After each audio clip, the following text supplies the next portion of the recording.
नबी करीम सल्लल्लाहु ताला अलैहि वसल्लम ने फरमाया, गुनाह से सिद्के दिल से तौबा करने वाला उस शख्स की तरह पाक और साफ हो जाता है जिसने कोई गुनाह किया ही ना हो।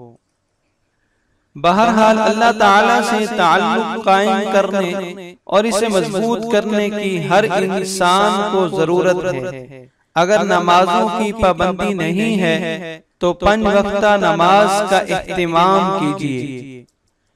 सूरत वाक़िया और सूरत तारिक फजर और मगरिब के बाद एक एक मर्तबा पढ़ने का इत्तिमाम करें। इस्तिग़फ़ार की कसरत करें। नमाजों के बाद दुआएं भी कीजिए और हस्बे तौफीक सदका भी कीजिए।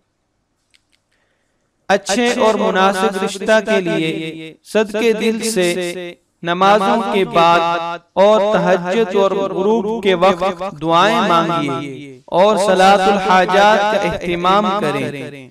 नेज़ मंदरजा ज़ैर मामूलात में से कोई एक या सब इख्तियार कर सकते हैं। उनमें से एक ये है, इस आयत का कसरत से विर्द करें।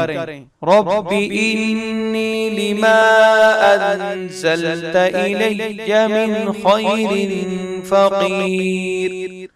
रब्बी इन्नी लिमा अंज़लत इलैया मिन खैरिन फ़क़ीर। नंबर 2, नमाज ईशा के बाद अव्वल और आखिर 11-11 मर्तबा दुरूद शरीफ और दरमियान में 1100 मर्तबा या लतीफू पढ़कर अल्लाह ताला से दुआ करना भी मुजर्रब है।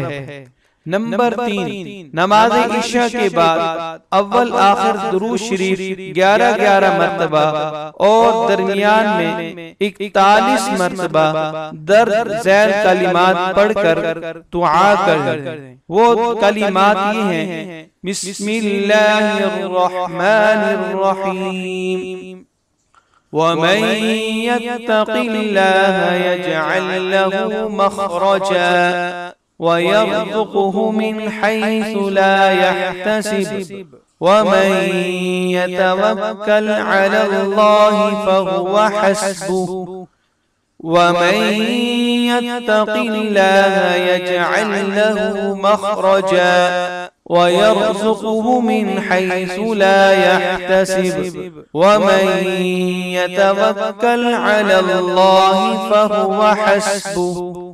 नाज़रीन, रोजाना के इस्लामी वज़ाइफ और दुरूद के लिए हमारे चैनल को जरूर सब्सक्राइब करें। शुक्रिया।